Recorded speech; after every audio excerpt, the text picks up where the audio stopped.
G'day and thanks very much for joining me. My name is Wez Norris. I'm the Chief Executive Officer of the Australian Fisheries Management Authority. What I'm about to go through is a presentation that was given at afma's annual public meeting, which was held as an online meeting on the 10th of March. It basically just gives an introduction to who we are and what we do, as well as some of the issues and challenges we face in managing Commonwealth fisheries in Australia.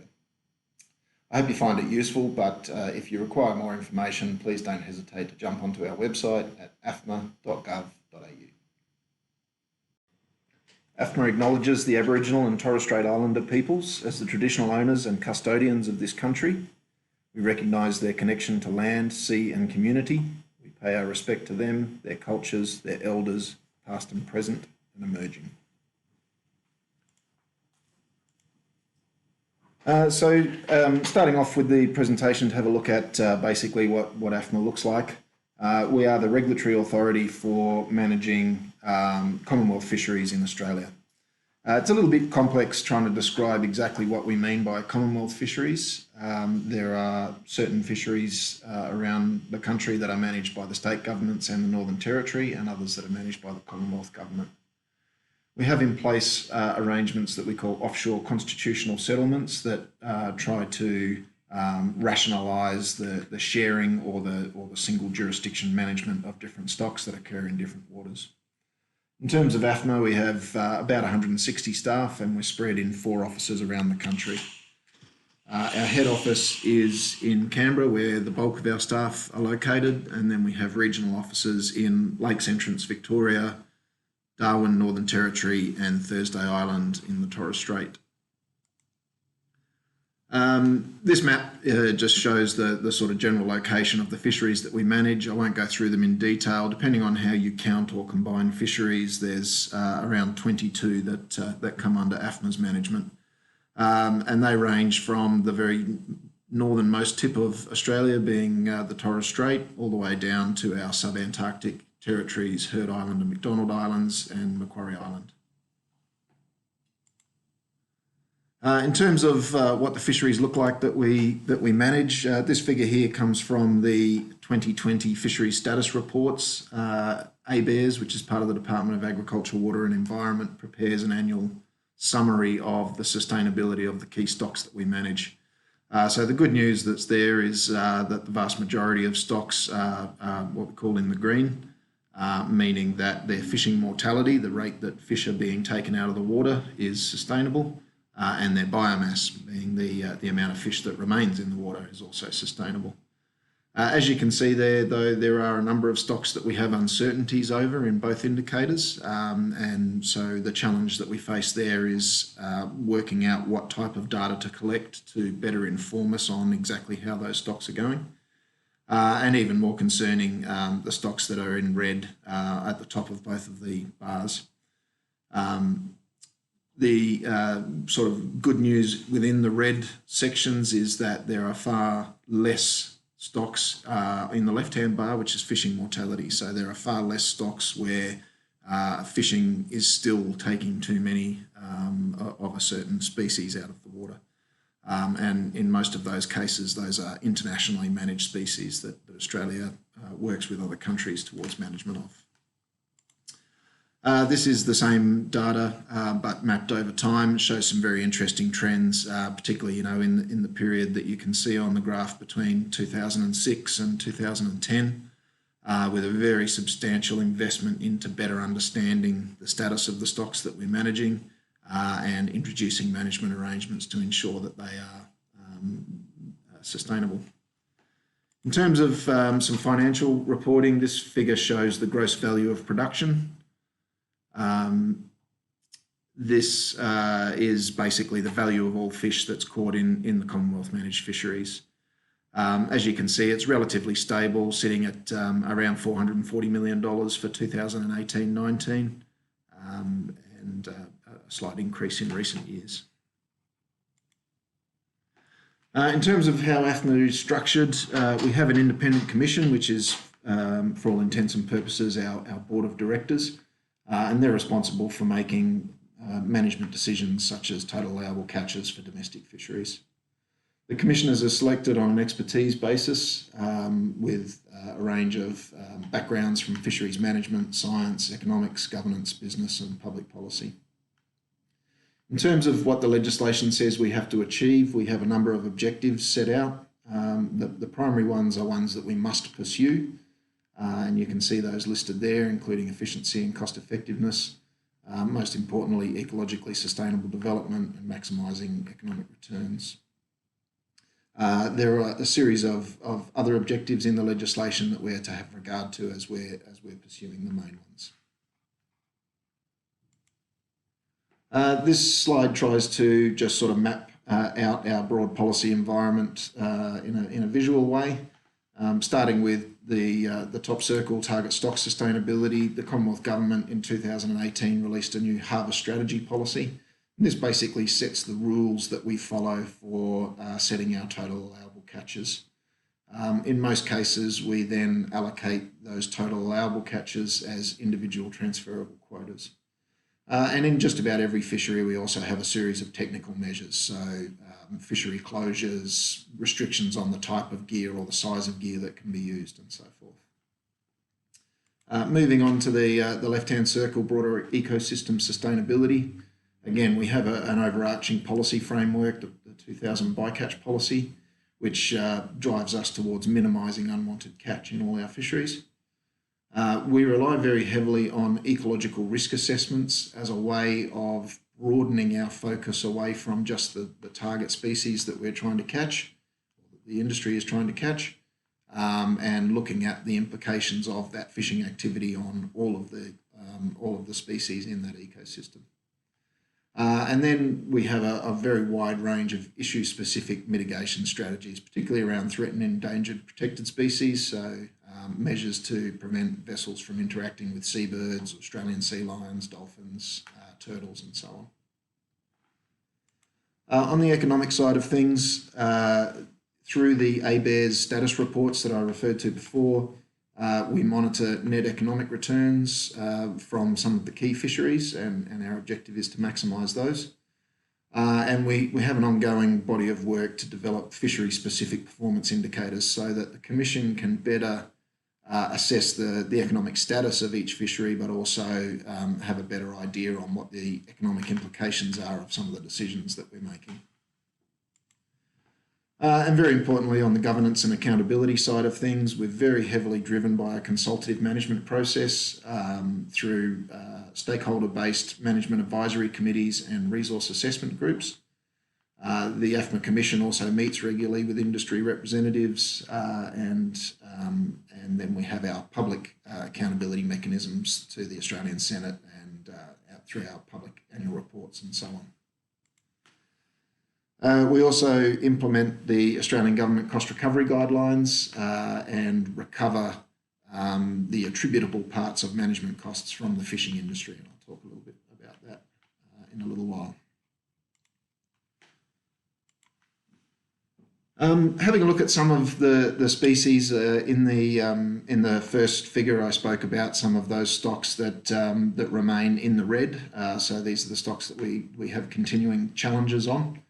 And you can see them listed there. So in most cases, so these are all subject to specific rebuilding strategies. In a lot of cases, that means there's no targeted fishing allowed for the stock, and usually accompanied by other technical measures, so closures in areas where that species is known to aggregate, or gear restrictions to allow it to not be caught and so on.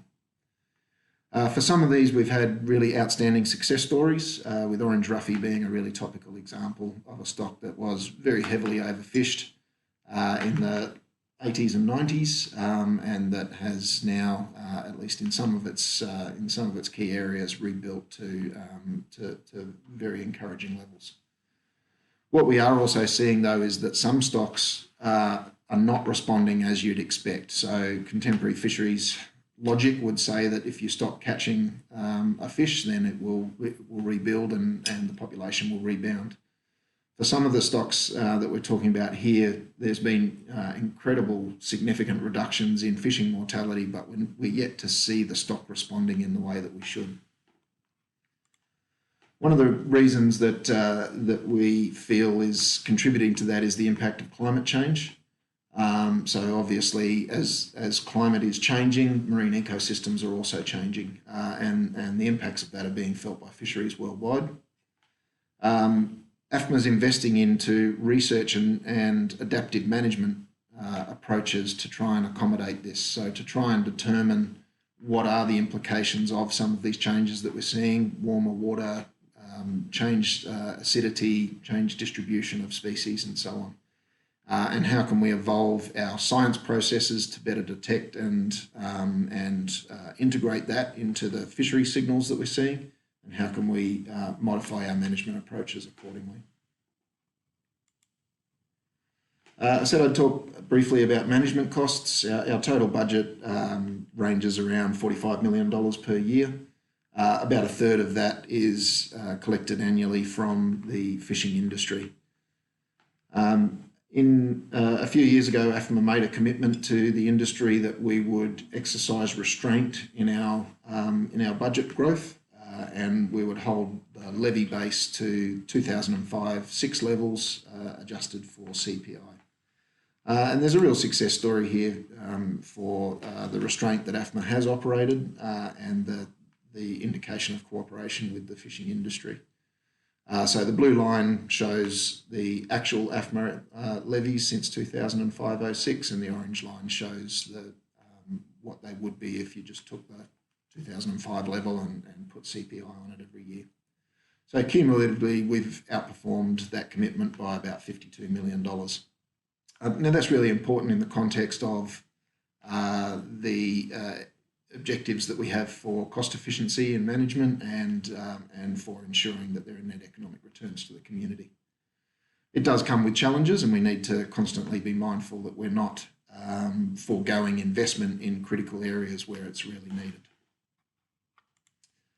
This figure shows the same data, but plotted the other way. So converting each year's worth of levies back into 2005-6 dollars, and shows that when you look at that in constant dollar terms, the levies have actually gone down over that period. Onto our compliance posture. We have two compliance programs, the first one being the National Compliance and Enforcement Program. So this is deterring illegal fishing in our Commonwealth fisheries, so that's domestic vessels participating in the fisheries, but also protecting our zone from illegal foreign fishing vessels. In terms of our domestic approach, it's very much based on communication and education. So we take the starting point that the vast bulk of industry is willing to comply because it's the right thing to do and because they see the benefits of the management arrangements in place. And by and large, the industry has earned that assumption. We have general deterrence measures, and then obviously we identify and target specific risks, as you would in any compliance program. We also have an international compliance and engagement program. So this is about contributing to regional and global efforts to eliminate illegal, unreported and unregulated fishing. So this again has a whole range of activities. It includes deploying AFMA officers on board Australian assets from Australian Border Force and Australian Defence Force, as well as deploying our officers on the patrol boats of other countries. We also have a very active capacity building and engagement program to assist our regional neighbours to better manage and police their fisheries and control their nationals.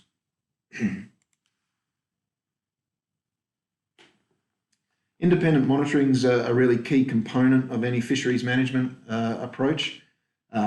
We rely very heavily on the information we get from the fishing industry through log sheets and unloading records and so on. And so it's important that we have some means of verifying the robustness of that information.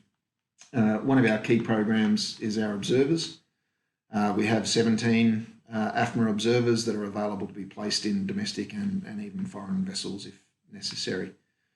The observers are very well trained and very well experienced in their jobs, and they're trained not only in just sort of collection of data and observation of fishing methods, but also collecting biological samples, so including things like otoliths, which are the ear bones out of fish that we use, or that scientists use for determining how old those fish are.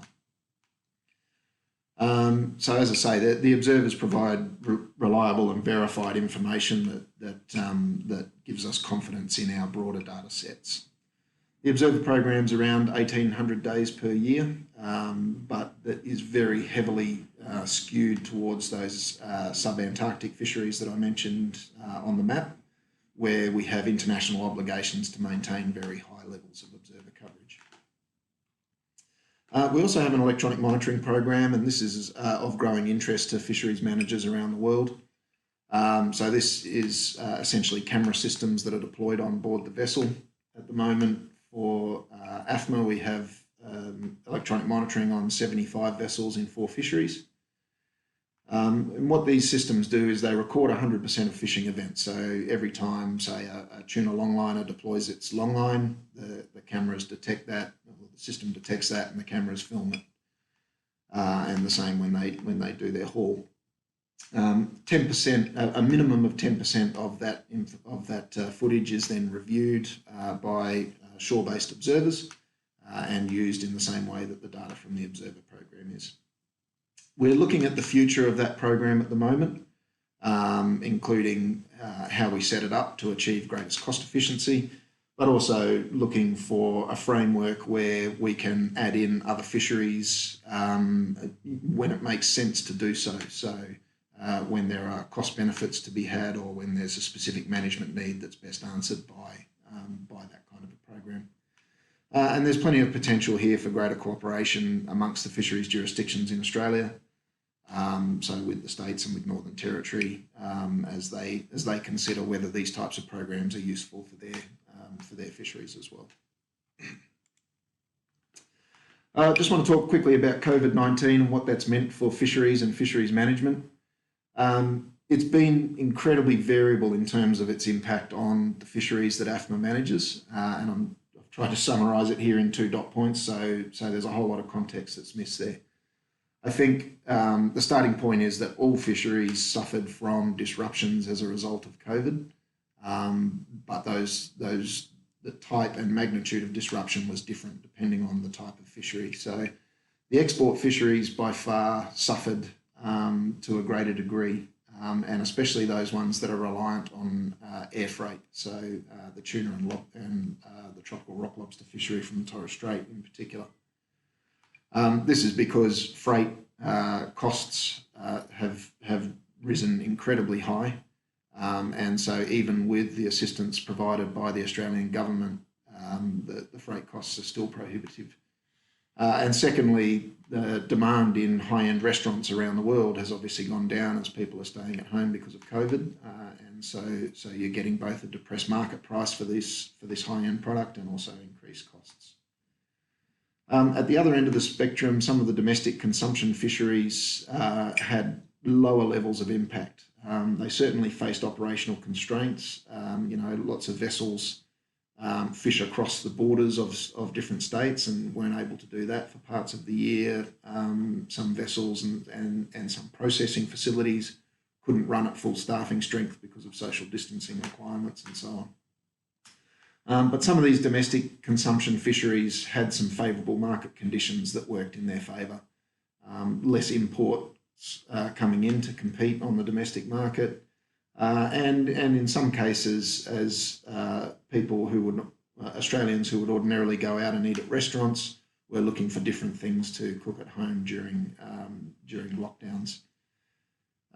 So as I say, there are very big variations, but all fisheries were impacted by COVID. In terms of the impact on data collection, monitoring, control and surveillance, again, variable, but we noticed we encountered significant difficulties in maintaining observer coverage in the early part of 2020. State border closures and international border closures made it very difficult to fly observers around. And so that was a real challenge. I'm happy to say that that's normalised to a very great extent in late 2020 and early 21. Similarly, our compliance officers weren't as mobile as they ordinarily would be in terms of conducting physical inspections. And so what our officers had to do was create and implement desktop inspections, so different ways of doing their work, so greater reliance on forensic data analysis, obtaining additional data sets and so on. Happy to say that for the domestic fishery, we haven't seen any detectable change in the compliance attitude of industry, and that's a great credit to the participants there. What we have seen is a detectable change in the prevalence and attitude of illegal foreign fishing vessels. One of the consequences of COVID has meant that it is far more risky to board a foreign vessel that's come out of a country like Indonesia. The detention system hasn't been able to take them. So we haven't been able to do the level of boardings that we ordinarily would have, and we haven't been able to apprehend individuals when they're found doing the wrong thing.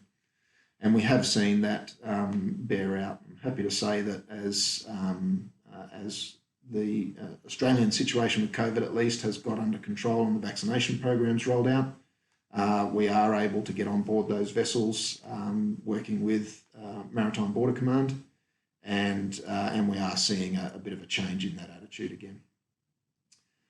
In terms of our management decision making, COVID has thrown up a number of cases where we've had to, as the AFMA Commission making the decisions, step outside of our normal processes for doing things like total allowable catch setting. So in some of our fisheries, for example, in a normal year, we would undertake a fishery independent survey, and that would be used to set the basis of our total allowable catch. In 2020, in some cases, we weren't able to do that. And so what the Commission had to do was really revisit its risk tolerance and work out new ways of being able to make decisions while still assuring ourselves that we weren't running unacceptable risks of sustainability to the target stock or to associated ecosystems. And then finally on COVID-19 and its impacts and our response, AFMA, like a lot of other workplaces, had to shut all 4 offices at various points throughout last year. And the AFMA staff and the systems that we use responded really well to that. So I used the example above about the fisheries officers finding new ways to do what they normally would have done walking down a wharf or getting on board vessels. Right across the board, AFMA staff had to find new ways of doing our jobs and did an admirable job at it. Similarly, our IT infrastructure and systems responded excellently, from the personal computers that we all use to our satellite surveillance of fishing vessels, our electronic monitoring program, finance and payroll, and everything else. So to finish off, looking ahead, for 2021, some of our immediate priorities are driven through external processes at the moment. So AFMA is at the moment subject to a performance audit by the Australian National Audit Office, which has been a really useful process to go through in terms of having that sort of fresh eyes go over the business from start to end. And really focus in on the objectives that we're given in our legislation, how we go about meeting those, and how we go about demonstrating those. So a very useful process, but certainly an intensive one. Similarly, the Australian Senate is conducting an inquiry into individual transferable quotas at the moment, and we anticipate that that's a process that AFMA will be part of moving forward. In terms of some of our strategic priorities, these aren't exhaustive and they're not in any sort of priority order. As I've mentioned, climate change is a real open challenge for us, making sure that we can include climate change in our science and management processes and adapt to it in our management. Indigenous engagement's also a body of work that AFMA will be really ramping up throughout 2021. In terms of working out how we better identify what the Indigenous fishing interests are in some of the fisheries that we manage, so that we can then take them into better account in our management. Our economic objective, as I mentioned, is to maximise net economic returns to the Australian community. Those are terms that are not generally very well understood, and different stakeholders have different understandings of what they mean. So this year we'll be focusing on clarifying the intent of that objective and setting out how it is that we're going to monitor our achievement of it. I've spoken about electronic monitoring.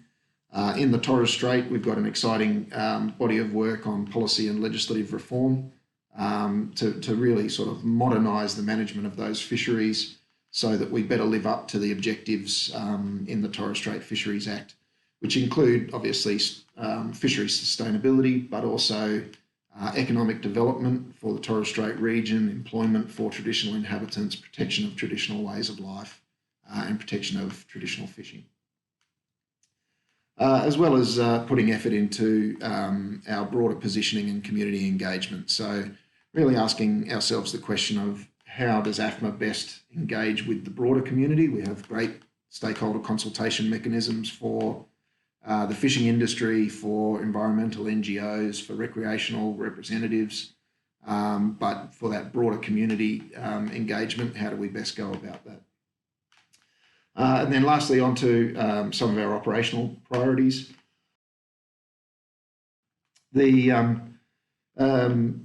harvest strategy policy that I referenced at the start of the presentation sets a very high standard for the way that we need to manage fish stocks, and for ones that we know a lot about, that's achievable. But for stocks that we don't have a lot of information on, so these are the orange ones in the first slide, it is very difficult to live up to that standard. So that's a real priority for us to increase our knowledge base and our ability to manage those stocks.